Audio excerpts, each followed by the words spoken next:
প্রতিদিন করার মতো কিছু ছোট ছোট আমলে সালেহ শিখিয়ে দিবেন।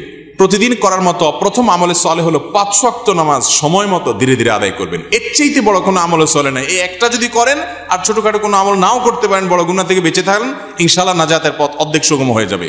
5 ওয়াক্ত নামাজ, এইটার কোনো বিকল্প ইসলামে আর কিছু নাই। এটা ঠিক রাখতেই হবে, এক্ষেত্রে কোনো ছাড় নাই। দাঁড়ায় না হলে বসে শুয়ে যেভাবে পারেন পড়তেই হবে, কোনো ছাড় নাই।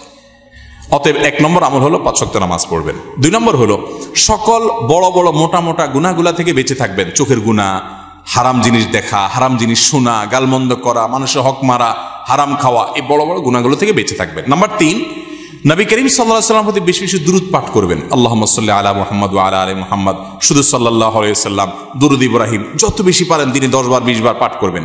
নাম্বার 4, ইস্তিগফার বেশি বেশি করবেন। আস্তাগফিরুল্লাহ ওয়া আতুবু ইলাইহি, আস্তাগফিরুল্লাহ ওয়া আতুবু ইলাইহি, আস্তাগফিরুল্লাহ আল্লাযী লা ইলাহা ইল্লা হুয়াল হাইয়ুল কাইয়্যুম, এরকম ইস্তিগফার পড়বেন। নাম্বার 5, যেই কোনো কাজ করবেন, এই কাজগুলোর পাশাপাশি কোরআনে কারীমের তেলাওয়াত প্রতিদিন একটু একটু করে করবেন। বিশেষ করে সূরা ইখলাস, কুল হুয়াল্লাহ সূরা একবার পড়লে 3 ভাগের কোরআন 3 ভাগের 1 ভাগ পড়ার সমান সওয়াব হয়। অতএব আপনি চাইলে কয়েক মিনিটের ভিতরে পুরো 1 খতম কোরআনের সওয়াব পেতে পারেন। বিশেষ সূরা ইখলাস পাঠ করবেন।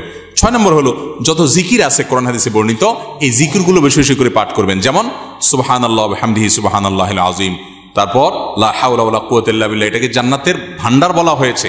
তারপর আপনার দুরূদ ইব্রাহিমের পাশাপাশি অন্যান্য সাধারণ দুরূদ তো পড়বেনই। যত জিকির আছে এর মধ্যে একটা জিকির আছে ইয়া জাল জালালি ওয়াল ইকরাম, বেশি বেশি করে। তাহলে ইয়া জাল জালালি ওয়াল ইকরাম, সুবহানাল্লাহ ওয়া বিহামদিহি সুবহানাল্লাহিল আযীম এবং লা হাওলা ওয়ালা কুওয়াতা ইল্লা বিল্লাহ, স্পেশালি এই 3টা বেশি বেশি জিকির পাঠ করবেন। কোনো মুসলমানকে জাহান্নামে দেওয়ার পর কখনো কি তাকে জান্নাতে দেওয়া হবে?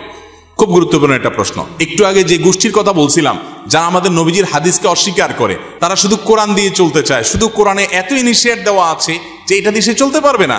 শুধু কোরআন যদি দিয়ে চলতে চায়, কোরআন তারা আমাদের নবী থেকেই পাইছে, এখন নবীর কোরআনটা মানবে, হাদিসটা মানবে না।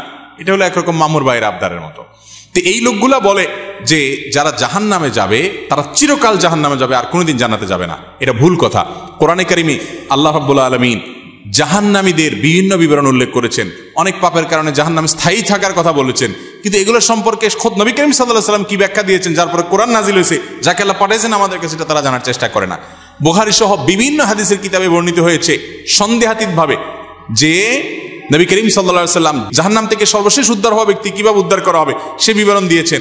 যে তাকে জাহান্নাম থেকে উঠানো হবে, জান্নাতের কাছে আনা হবে, সে চাইবে আমাকে কাছে নিলেই হবে, ভিতরে নেওয়া লাগবে না, এবারে সে ভিতরে যেতে চায়, বিস্তারিত বিবরণ আছে। এখান থেকে বোঝা যায় যার অন্তরে ঈমান আছে সে যত অপরাধী করুক শাস্তি হবে হয়তোবা, কিন্তু একটা সময় তার অপরাধের শাস্তি মেয়াদ শেষ হলে আল্লাহ তাআলা তাকে জান্নাতে